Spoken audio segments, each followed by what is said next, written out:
Dr. Robert Nash stared at his computer screen in the dimly lit laboratory of Lunar Research Station Alpha. His coffee had gone cold hours ago, forgotten as he checked and rechecked his readings.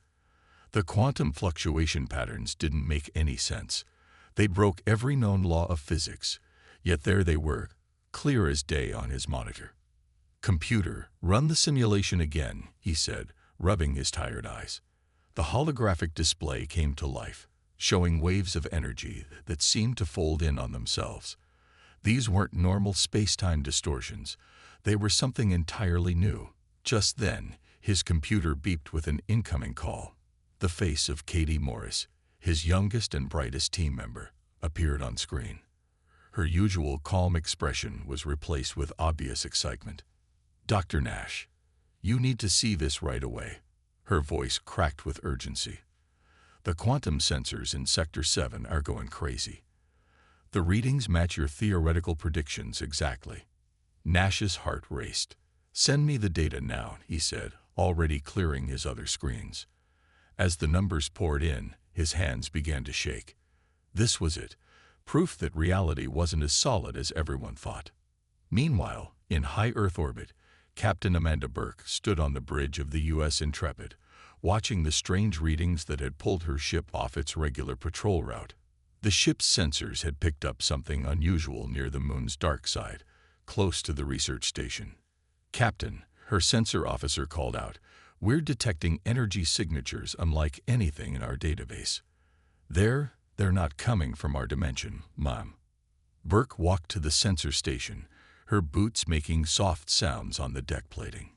"Show me," she ordered, leaning over to look at the display. The energy patterns twisted in impossible ways, like somebody had taken normal space and tied it into knots.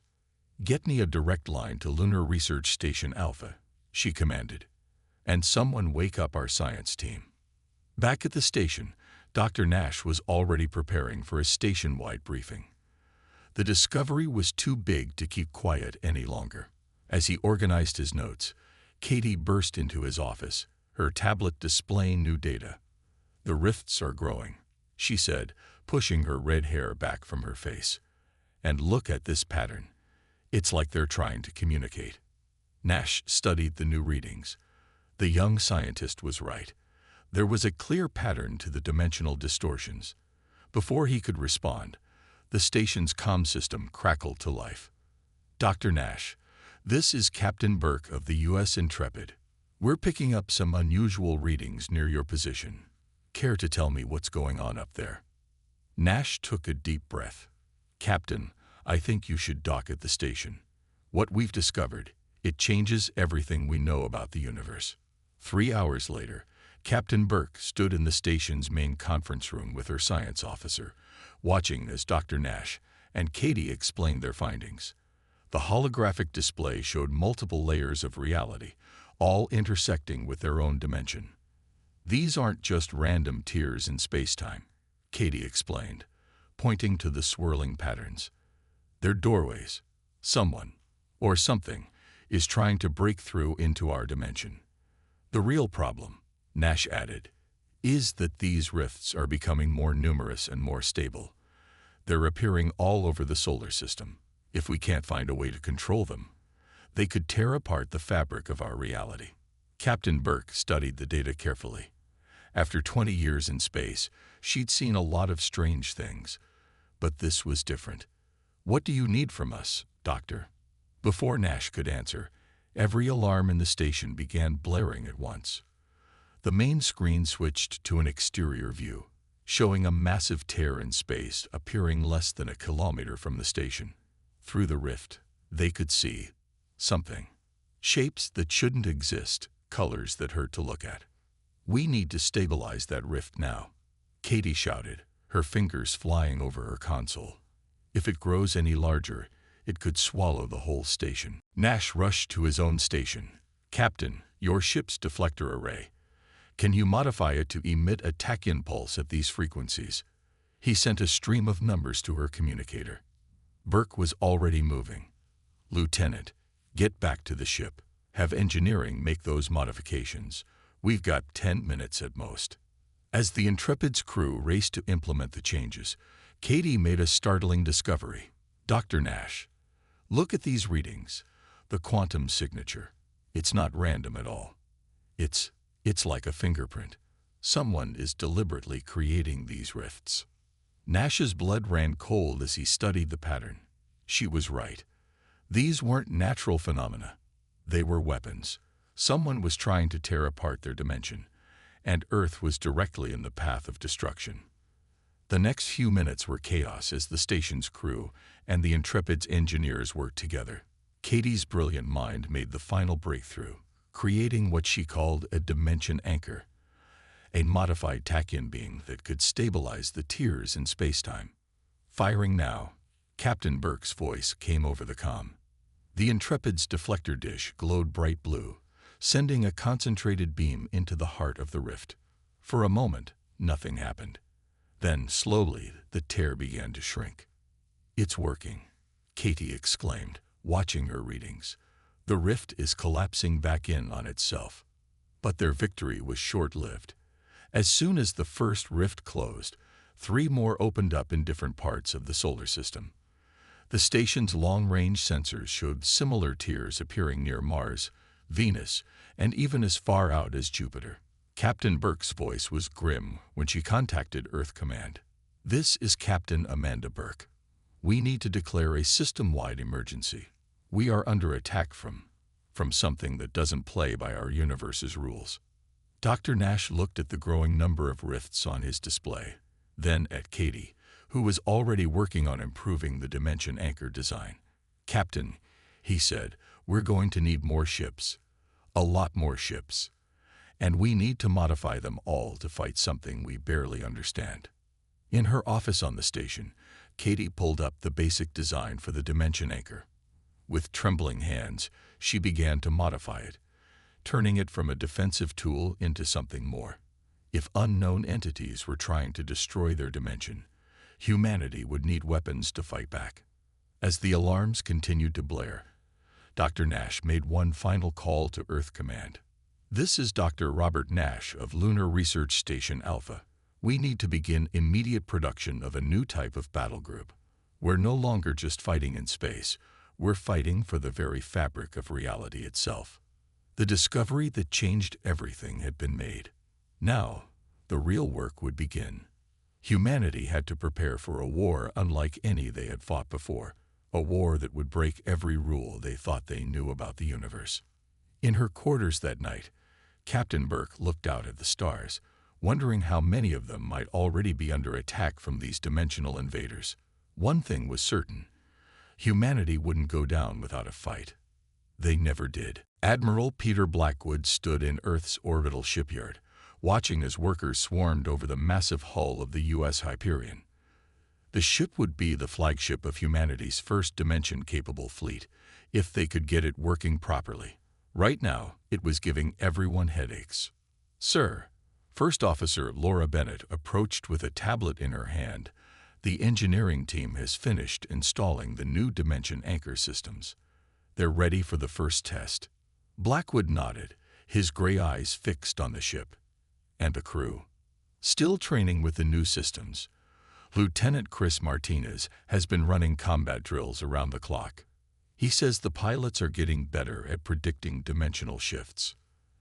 The Admiral turned to look at the other ships under construction.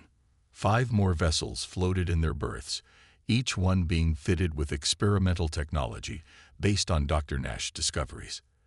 They had 6 months to get the fleet ready. The dimensional rifts were appearing more frequently now. Down in the training center, Lieutenant Chris Martinez watched as another simulation ended in failure.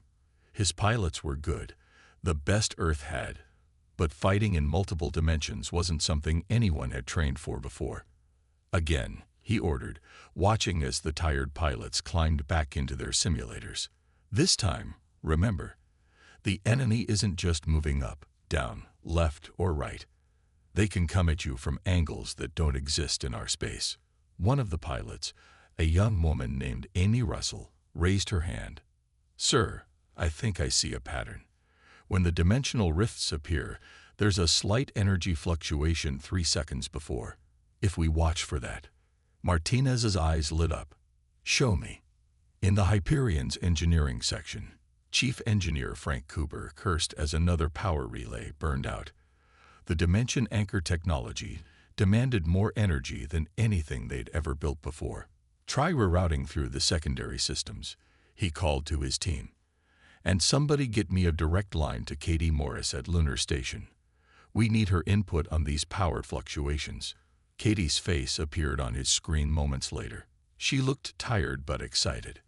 The problem isn't in the power system, she said without preamble. It's in the dimensional field harmonics. Send me your latest readings. As they worked, First Officer Bennett conducted her daily inspection of the ship.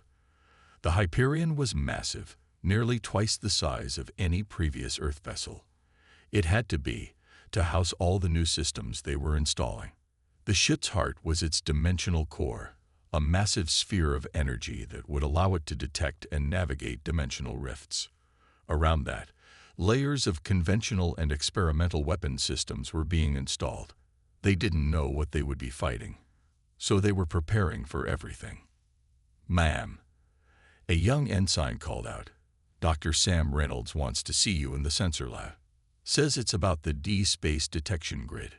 Bennett found Reynolds surrounded by holographic displays showing the space around Earth. The scientist had been working on a way to detect dimensional intrusions before they happened. "Look at this," Reynolds said, pointing to a pattern of energy waves. "The rifts aren't random. They're following a mathematical sequence. If we can predict where they'll appear, we can be there waiting for them," Bennett finished. "Get this to Admiral Blackwood immediately." In his office aboard the orbital station, Admiral Blackwood reviewed the latest reports. The other ships in the battle group were coming along. The U.S. Defiant, Valiant, Guardian, and Sentinel. Each one was being fitted with different experimental systems. They couldn't afford to put all their eggs in one basket. A priority message flashed on his screen. More rifts had appeared near Mars Colony. The Dimension Anchor platforms they'd installed had held, but barely. They needed the fleet ready sooner than 6 months. "Admiral," his comm officer called, "Captain Burke of the Intrepid is requesting permission to join the battle group. She says her crew has more experience with the rifts than anyone else." Blackwood smiled for the first time that day. "Permission granted. We need every experienced officer we can get." In the Combat Training Center, Lieutenant Martinez watched in amazement as Amy Russell's squadron finally completed a successful defense against a simulated dimensional attack. The young pilot's insight about the energy fluctuations had been the key. "Send this data to all training centers," he ordered, "and get me a direct line to the Admiral. He needs to see this." On the Hyperion's bridge, First Officer Bennett oversaw the installation of new control systems. The standard layouts wouldn't work for dimensional combat. They needed something new, something that could help human minds understand impossible spaces. "The neural interface is online," one of the technicians reported. "It should help the crew process dimensional data without going insane." Bennett nodded. They'd lost 2 good officers to mental breakdowns during early testing. The human mind wasn't designed to comprehend some of what they were seeing through the rifts.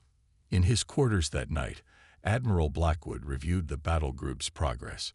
The Hyperion was at 70% completion, the other ships not far behind.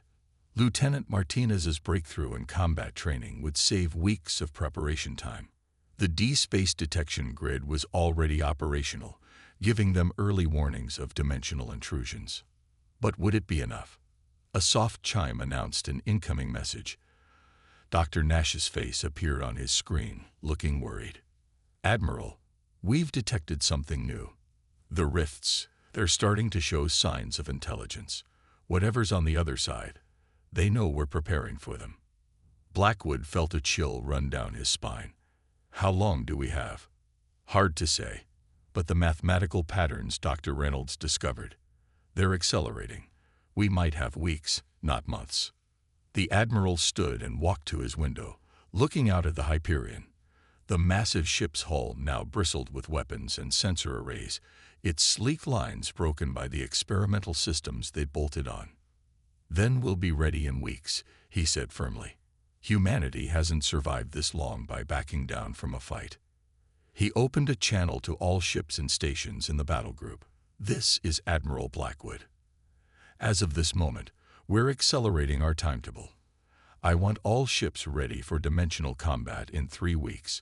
We make do with what we have, we train harder, and we prepare for anything.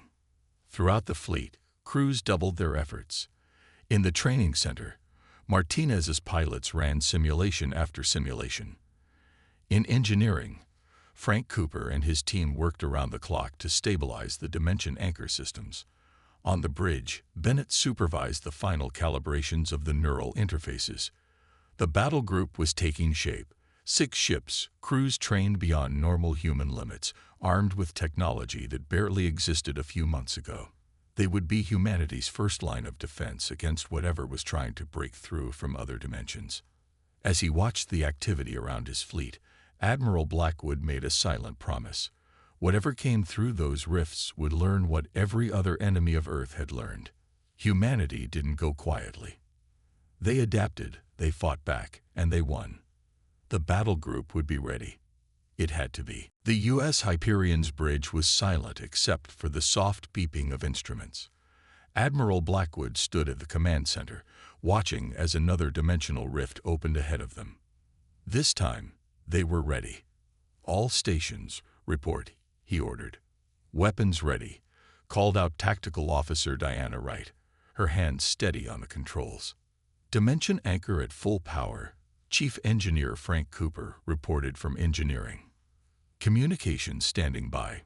Eric Stone added from his station, the new universal translation matrix humming softly beside him. This was it, their first planned encounter with whatever was causing the rifts. After weeks of preparation, the battle group was about to make history. Take us in, Blackwood commanded. Nice and slow. The massive ship moved forward, its experimental engines purring.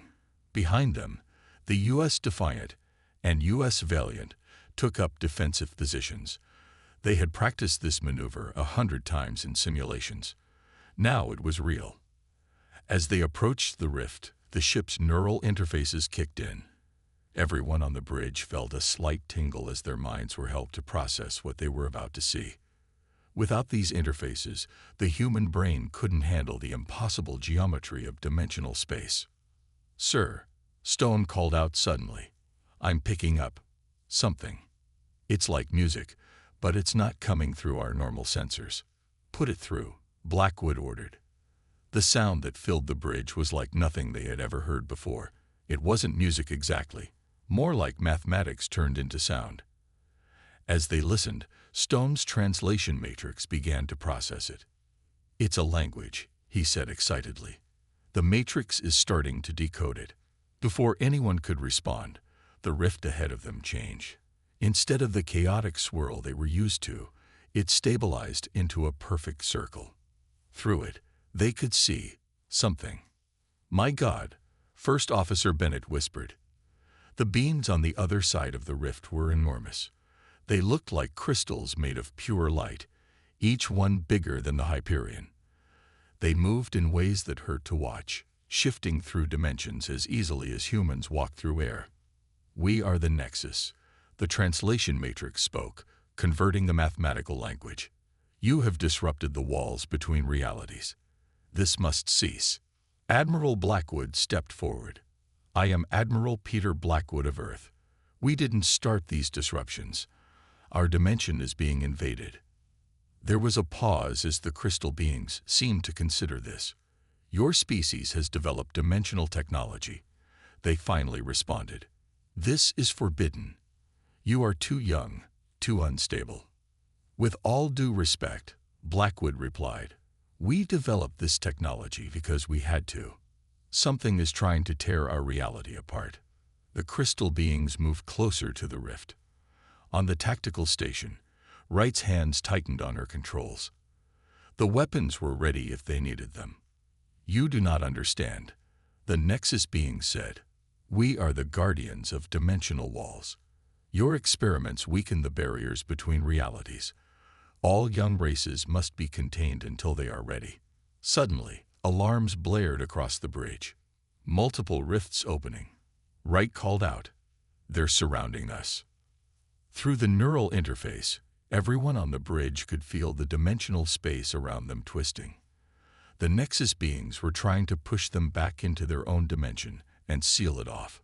"Frank," Blackwood called to engineering, "we need the dimension anchor now." "It wasn't designed for this," Cooper shouted back, "but I'm giving it everything we've got." The ship shuddered as the dimension anchor activated, pushing back against the Nexus being's power. For a moment, it seemed like they would be overwhelmed. Then Lieutenant Amy Russell's voice came over the comm. "Fighter Squadron Alpha, engage Dimensional Defense Pattern Delta." The fighters shot out from the Hyperion's launch bays, their smaller dimension anchors adding to the larger ship's power. They moved in perfect formation, just as they had practiced countless times in simulation. Impossible. The Nexus being's transmission showed what might have been surprise. "Your understanding is greater than we thought." "We're humanity," Blackwood responded. "Underestimating us is a common mistake." The standoff lasted for several tense minutes. Then, slowly, the pressure eased. The Nexus beings pulled back slightly. "You are not the source of the dimensional attacks," they said. It wasn't a question. "No," Blackwood confirmed. "We're their targets, and we're defending ourselves." "Show us," the beings demanded. Eric Stone worked quickly at his station, compiling all their data about the attacks. He sent it through the translation matrix, converting it into the mathematical language the Nexus beings used. As they processed the information, the crystal beings changed color, shifting from blue to a deep purple. "This is troubling," they finally said. "These attack patterns, they are familiar." "You know who's attacking us?" Bennett asked. "The Void Runners," the Nexus replied. "Dimensional pirates, reality thieves. We have fought them before." The bridge crew exchanged looks.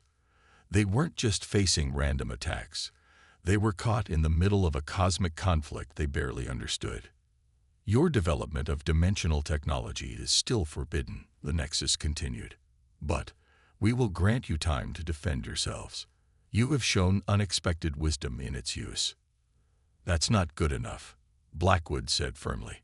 "We won't just sit behind walls while our reality is under attack. We want to fight back." There was a long pause. The crystal beings seemed to confer among themselves, their lights pulsing in complex patterns. "Your species is young," they finally responded. "Reckless, dangerous, but perhaps that is what is needed now." "What do you mean?" Blackwood asked. "The Void Runners succeed because they know how we think, how we fight. But you break patterns. You do the unexpected. This could be useful." Before anyone could respond, new data began flowing through Stone's translation matrix. "Sir," he called out, "they're sending us information about dimensional space. Laws of physics we never knew existed." "A test," the Nexus explained. "Show us you can use this knowledge wisely, and we may speak again." With that, the crystal beings began to withdraw. The rift started to close, but before it sealed completely, their final message came through. "Be warned, humans. If you fail this test, if you abuse this knowledge, we will do what must be done to protect the dimensional walls. Choose wisely." As the rift closed completely, the bridge was silent again. Finally, Bennett spoke what everyone was thinking. "Well, that complicates things."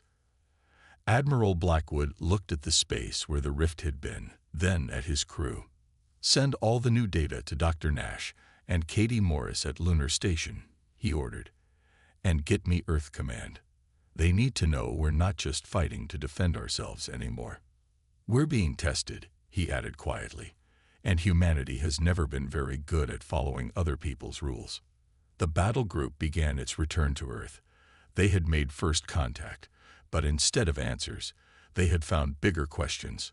The real challenge was just beginning. Colonel Michelle Hayes stood before Earth's Defense Council, her uniform crisp despite having just returned from another dimensional battle. The meeting room was tense as she delivered her report. "The Void Runners have attacked 3 more colonies this week," she said, pointing to the holographic display. "But thanks to the knowledge from the Nexus beings, we're getting better at fighting back."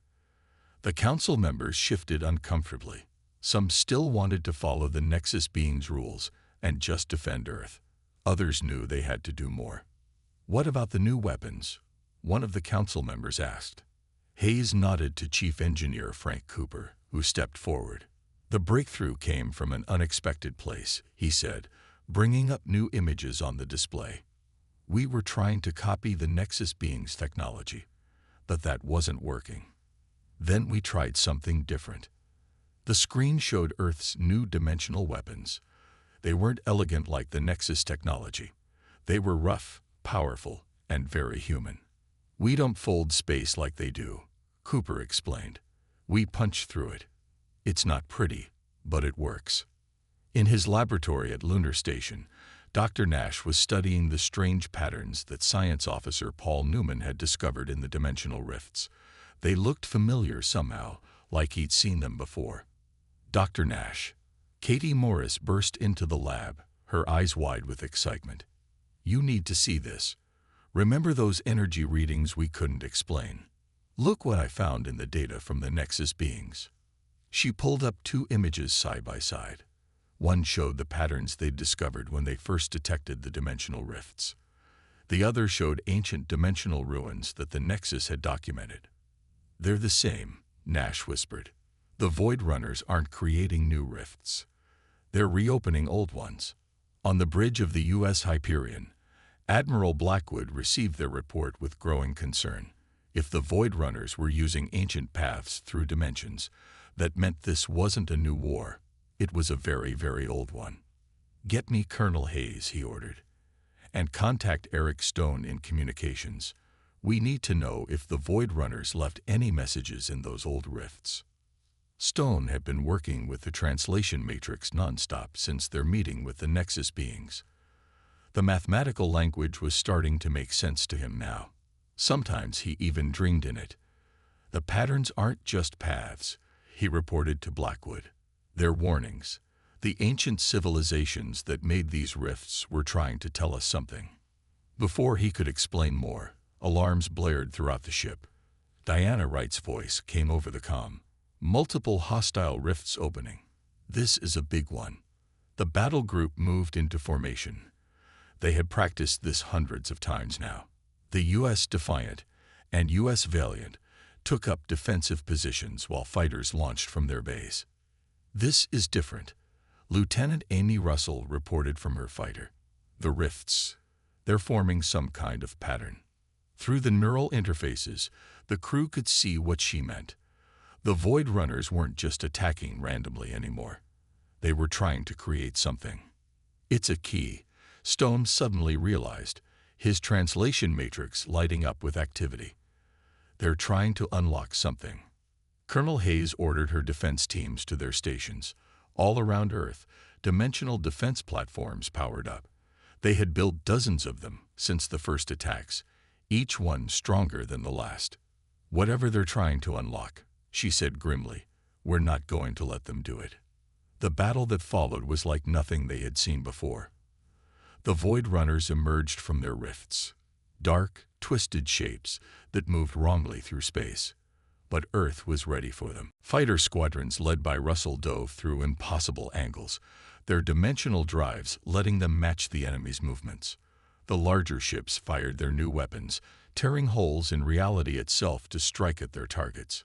"They're pulling back," Wright called out after what seemed like hours.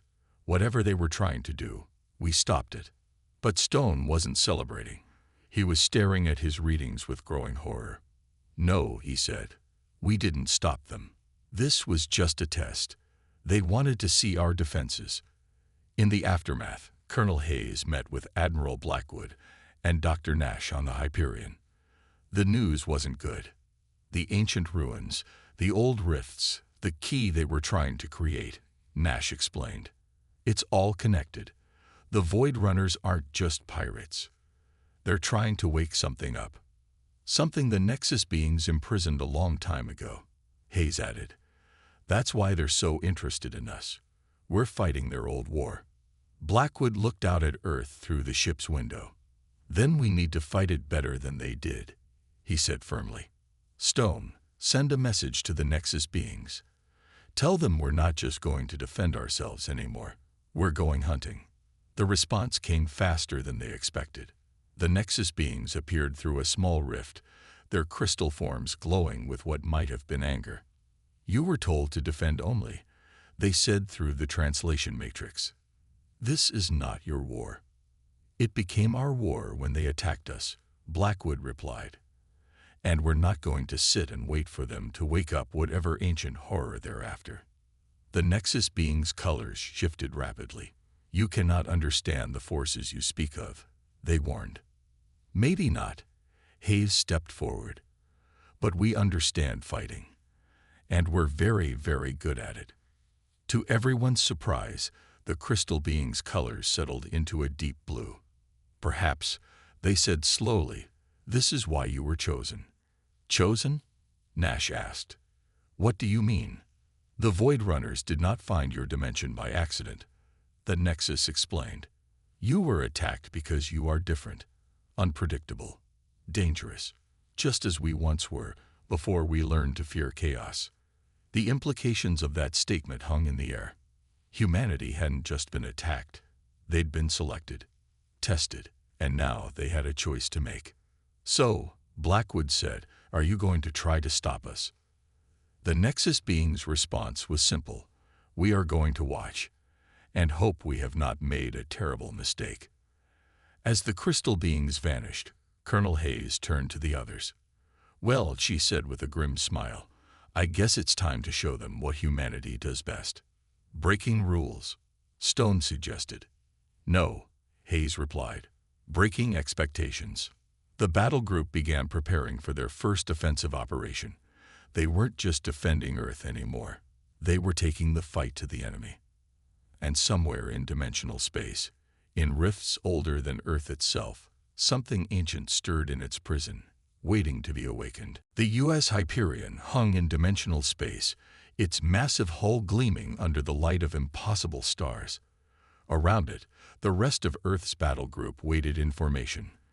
They had tracked the Void Runners to this place, a region where reality itself seemed to be breaking down. Status report, Admiral Blackwood ordered, his voice steady despite the tension on the bridge. Multiple dimensional signatures ahead. Diana Wright reported from Tactical. They're trying to hide, but our new sensors can track them.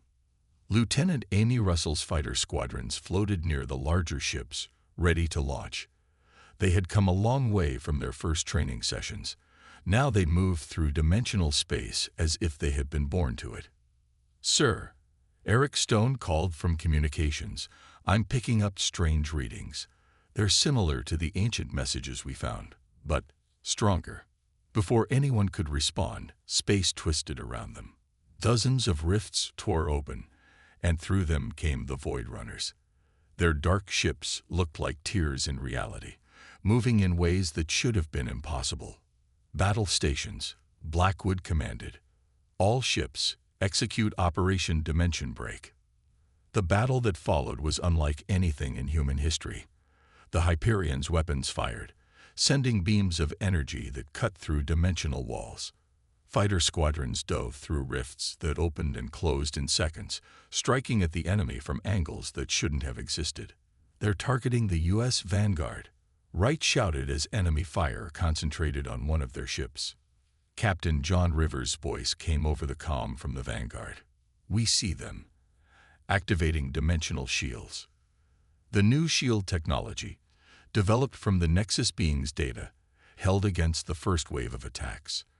But the Void Runners kept coming, their ships moving in strange patterns that seemed to make the shields weaker. There's something wrong, Stone said suddenly, studying his readings. These attack patterns, they're different from before. It's like they're trying to. He never finished his sentence. A massive rift opened directly above the battle group, larger than any they had seen before. Through it came something that made the neural interfaces scream in protest. "My God," First Officer Bennett whispered. It was huge, a twisted mass of darkness that seemed to eat the light around it. The ancient horror that the Void Runners had been trying to wake up wasn't just a weapon or a ship. It was something else entirely. "All ships, fall back," Blackwood ordered, but it was too late. The thing reached out with tendrils of pure darkness, grabbing at their ships. The U.S. Vanguard was caught first, its shields flickering under the assault. "We can't break free," Rivers reported, his voice crackling with interference. "But we can still fight." What happened next would be remembered in Earth's history forever. The Vanguard, trapped in the creature's grip, began to power up its dimensional drive to maximum. "John, what are you doing?" Blackwood demanded. "Something crazy," Rivers replied calmly, "just like humans always do. Amy, get your fighters clear. Everyone else, watch and learn." The Vanguard's engines glowed brighter and brighter. The ship wasn't trying to escape. It was trying to tear a hole in dimensional space itself. "He's going to collapse that thing's dimensional field," Chief Engineer Cooper realized. "But the energy backlash will." "U.S. Vanguard, signing off," Rivers said. "It's been an honor." The explosion was like nothing they had ever seen. The Vanguard's dimensional drive overloaded, creating a cascade of energy that ripped through multiple dimensions at once. The ancient horror screamed, a sound that the neural interfaces translated into pure pain. "All ships, attack now," Blackwood ordered. "Don't let Rivers' sacrifice be for nothing." The battle group struck while the creature was wounded. Fighters dove through the tears in space that the Vanguard's explosion had created, hitting the monster from dimensions it couldn't defend against. Then, something unexpected happened. New rifts began opening around them, but these were different. Through them came ships that looked like broken mirrors, reflecting light in impossible ways. "Sir," Stone called out, "we're being hailed by dimensional rebels." Commander Stephen Grant's face appeared on their screens. He looked almost human, except for the way light bent around him wrongly. "We've been watching," he said through the translation matrix. "You fight like we do, without fear of breaking the rules. We want to help." The rebel ships joined the battle, their strange weapons adding to Earth's firepower. The ancient horror, already wounded by the Vanguard's sacrifice, began to retreat. "Don't let it escape," Grant called out. "If it gets back to its prison dimension, it will heal." Amy Russell's voice cut through the chaos. "Then we won't let it escape. Fighter Squadron Alpha, form up on me. We're going to show this thing why you don't mess with humanity." Her fighters moved in perfect formation, their small size allowing them to dodge the creature's attacks. They fired their weapons in synchronized bursts, hurting the monster away from the dimensional rifts it was trying to reach. "Admiral," Wright called out, "I'm detecting a weakness in its dimensional field." The Vanguard's explosion did more damage than we thought. Blackwood didn't hesitate. "All ships, concentrate fire on that point. Everything we've got." The combined firepower of Earth's battle group and the dimensional rebels struck the ancient horror at its weakest point. For a moment, nothing seemed to happen. Then, with a sound that made reality itself shudder, the creature began to break apart. "It's working," Stone shouted. "The dimensional field is collapsing." The monster tried one last desperate attack, reaching out with its remaining tendrils toward the Hyperion. But humanity had learned from the Vanguard's sacrifice. The ship's new defensive systems activated, turning the creature's own dimensional energy against it. When it was over, the ancient horror was gone, not destroyed, but broken into so many pieces across so many dimensions that it could never reform. The Void Runners, seeing their weapon defeated, fled through their rifts. Commander Grant's ship moved alongside the Hyperion. "You did it," he said, sounding impressed. "The Nexus beings couldn't defeat that thing. They could only imprison it. But you." "We did what we had to do," Blackwood replied simply. "That's what humanity does." As the battle group began to recover, collecting their damaged ships and rescue pods, Amy Russell's fighters performed one last maneuver. They flew in formation through the space where the U.S. Vanguard had made its sacrifice, their engines burning bright in salute. The Dimensional Rebels offered to help them track down the remaining Void Runners, but Blackwood knew they had to report back to Earth first. They had won this battle, but the war wasn't over, and humanity had proven something important, not just to the Nexus beings or the Rebels, but to themselves. They weren't just fighting in dimensional space anymore. They were changing the rules of reality itself, and they were just getting started. Dr. Robert Nash stood in his lab at Lunar Station, staring at the equations that covered his screens. After months of studying the Nexus beings' knowledge and the data from their battles, he had finally understood something important. "Katie," he called out to his young colleague, "I need you to check these calculations right away." Katie Morris rushed over, her eyes widening as she read the equations. "This can't be right," she said. "If this is true, then the Nexus beings weren't just trying to protect dimensional walls," Nash finished. "They were trying to control them, to keep everyone else from learning the truth." At that moment, on the bridge of the U.S. Hyperion, Admiral Blackwood was meeting with Commander Stephen Grant of the Dimensional Rebels. The Rebel leader's image flickered slightly as he spoke through the holographic display. "The Void Runners are regrouping," Grant reported. "But that's not why I'm here. My scientists have discovered something in the ruins of that ancient horror we destroyed." Before he could continue, Eric Stone's voice cut in from communications. "Admiral, urgent message from Lunar Station." Dr. Nash's face appeared on the main screen next to Grant's. "Admiral, we've made a breakthrough. The dimensional laws. They're not laws at all. They're more like locks. Locks that someone put in place a long time ago." The Rebel commander's image flickered more intensely. "He's right," Grant said. "That's what we found in the ruins. The Nexus beings didn't create the dimensional walls. They just took control of them." In engineering, Chief Engineer Frank Cooper listened to the revelation with growing excitement. "That's why our primitive technology worked so well," he said. "We weren't trying to follow the laws. We were breaking them." The news spread quickly through the battle group. On her fighter, Lieutenant Amy Russell smiled as she ran combat drills with her squadron. "So we've been doing it right all along," she told her pilots. "Breaking rules is what humans do best." But on the bridge, First Officer Bennett saw a problem. "The Nexus beings won't just let us keep breaking their rules," she warned. "Not now that we know the truth." As if in answer to her words, space began to twist around the battle group. Massive rifts opened, and through them came the crystalline forms of the Nexus beings, more than they had ever seen before. "You have discovered what you should not know." Their mathematical language came through Stone's translation matrix. "This knowledge is too dangerous. Your dimension must be sealed." Admiral Blackwood stood calmly on his bridge.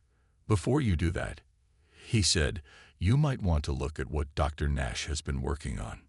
In his lab, Nash activated the device he and Katie had built. It wasn't elegant like Nexus technology. It was pure human engineering, rough, powerful, and effective. "You locked the dimensional walls," Nash said to the Nexus beings. "But you didn't create them. And what can be locked can be unlocked." The device powered up, and reality shuddered. The Nexus beings' crystal forms flickered as they felt their control weaken. "Stop this," they demanded. "You cannot comprehend the forces you are unleashing." "Actually," Katie said, making a final adjustment to the device, "we understand perfectly. You're not protecting reality. You're controlling it. And that ends today." Commander Grant's rebels moved to support the battle group. "We've waited centuries for this moment," he said, "for someone brave enough or crazy enough to challenge their power. All ships, battle formations," Blackwood ordered. "Operation Dimension Break is now Operation Dimension Free." The battle that followed would reshape reality itself. The Hyperion led the charge, its weapons powered by Nash's new understanding of dimensional energy.